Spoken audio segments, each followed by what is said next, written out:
ሁላችሁም የሰማችሁ ይመስለኛል።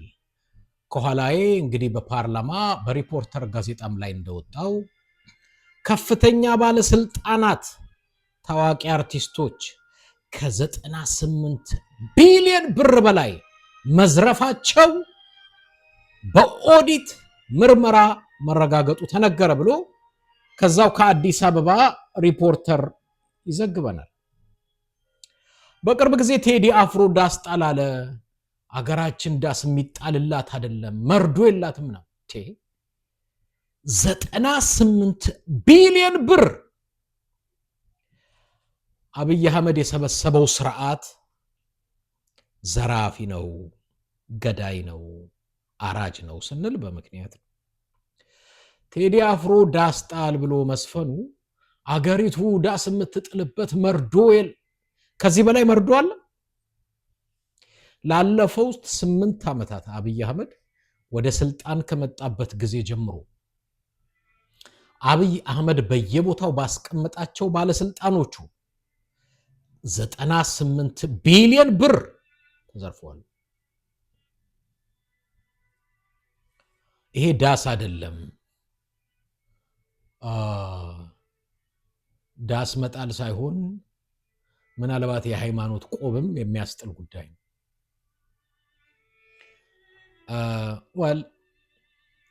እንደ መነሻ ይሄን አነሳሁት እንጂ አገሪቱ ከገንዘብ በላይ የስንት ሰው ህይወት ተዘርፏል። ስንትና ስንት ሚሊዮኖች ተፈናቅለዋል። በሃይማኖታቸው የሚታረዱ፣ በማንነታቸው የሚገደሉ፣ የሚፈናቀሉ፣ የሚታፈኑ፣ ገንዘብ አላቸው ተብለው የሚታፈኑ ስንት ግፍና በደል የሚሰራባት ሀገር እንደሆነ ግልጽ ነው። እንኳን ዳስ ሌላም የሚያስጥል ሀገር ነው። ይሄ ሪፖርት የወጣው ከየትም አይደለም፣ ከራሱ ከዛው ከፓርላማ አባላት የወጣ መረጃ ነው። የሚያሳዝን ጉዳይ ነው።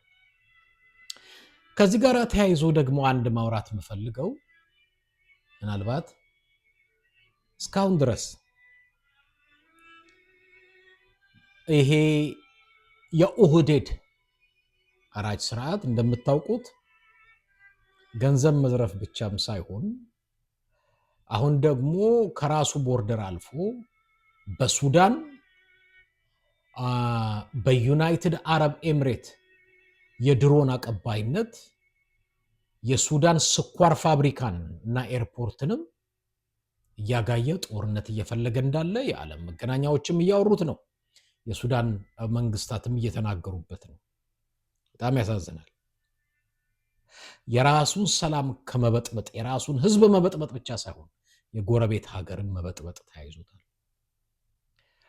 እኔ ለኢትዮጵያ አሁንም የምለው አሁን ያለው ስርዓት ከጦርነት፣ ከዘረፋ፣ ከግድያ ውጪ የሌላ ነገር ስብስብ ስላልሆነ የኢትዮጵያ ብሔር ብሔረሰቦች እንደ አንድ ህዝብ ቆመው ለታገሉትና ሊያስወግዱት ከሚገባ ስርዓት አንዱ ይሄ ስርዓት ነው።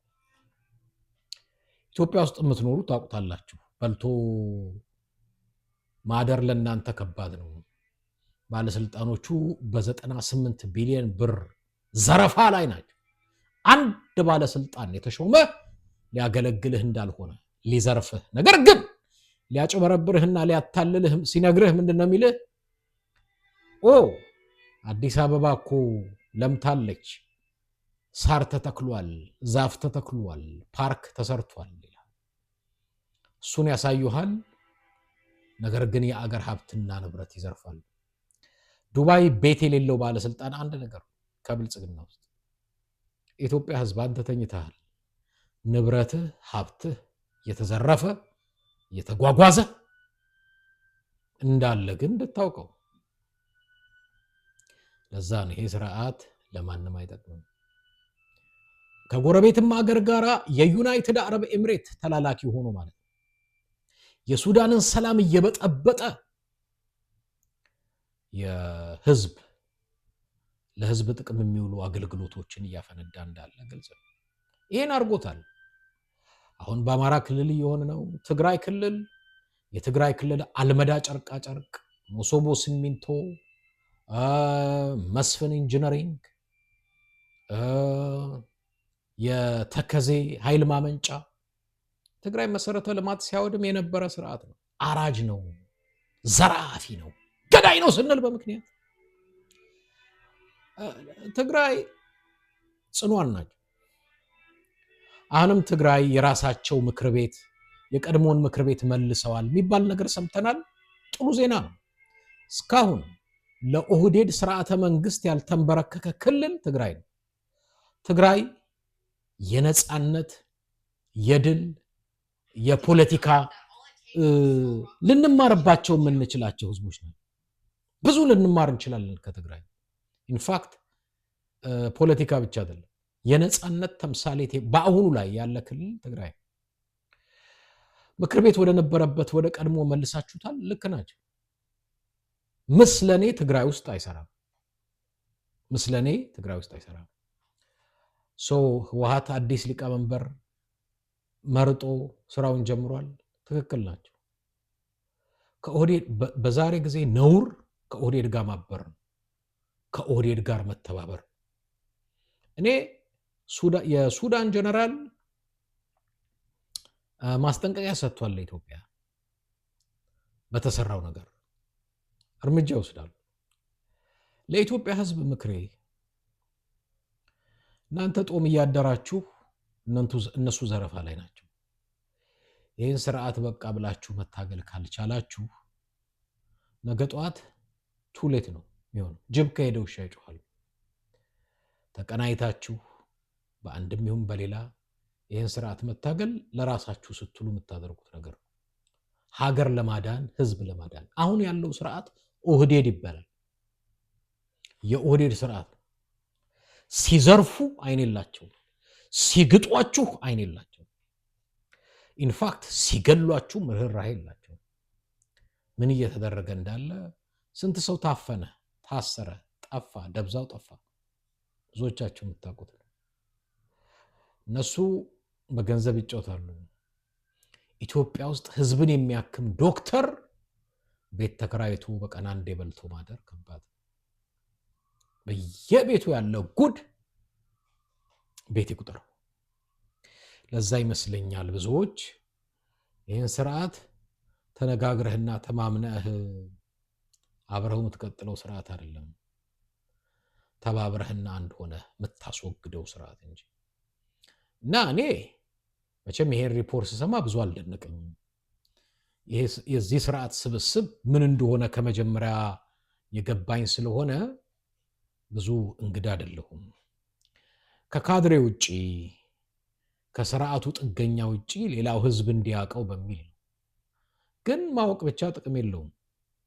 ብዙ መንገዶች አሉ የምንታገልባቸው። ተማሪው፣ አስተማሪው፣ ነጋዴው ሁሉ ሊታገልበትም ይችላል። አለበለዚያ ምንም ጥቅም የለውም። ባለሀብትም ነገ ጠዋት ድሃ ነው የምትሆነው። ጥቂት ባለሀብቶች፣ ጥቂት ባለስልጣኖች ብቻ ናቸው ባለሀብት እየሆኑ እየከበሩ ያሉ። አገሪቷ ኢኮኖሚም በቋፍ እንዳለ ግልጽ ነው። አይ ቲንክ እሱን አቴንሽንም ለማስለወጥ ይመስላል ከሱዳን ጋር እሳት እየጫረ ያለው። እኔ ተቀናይታችሁ ካላስወገዳችሁት ለሀገር ውስጥም ጤናና ሰላም አይሰጥም፣ ለጎረቤት ሀገርም ጤናና ሰላም የማይሰጥ ስርዓተ መንግስት። ይሄ ስርዓተ መንግስት ብዙ ማሳያዎች አሉ፣ ብዙ ልንልባቸው የምንችላቸው ብዙ ነገሮች አሉ። ግን ለኢትዮጵያ ህዝብ አትነግረውም። ኑሮ እያነጋገረው ስላለ በተግባር በተጨባጭ መሬት ላይ እየኖረ ያለውን በደንብ ያውቀዋል፣ በደንብ ያውቀዋል። ግን ምን ማድረግ አለበት የሚለው ነው ዋናው አነጋጋሪ ጉዳይ። እንዴት ተቀናይቶ በምን አይነት መንገድ ስርዓቱን መለወጥ አለበት? ኢትዮጵያውያን የሆኑ ለኢትዮጵያ የሚያስቡ ለህዝብ ማስተዳደር የሚችሉ መሪዎች እንዴት ያመጣል? እሱ ላይ ነው ህዝብ መነጋገር ያለበት እንጂ ከነዚህ የዘራፊ የሌባ የገዳይ ስርዓተ መንግስት የኦህዴድ ጋራ ጥቅም የለው። ቁጭ ብሎ ሁሉም ማሰብ አለበት።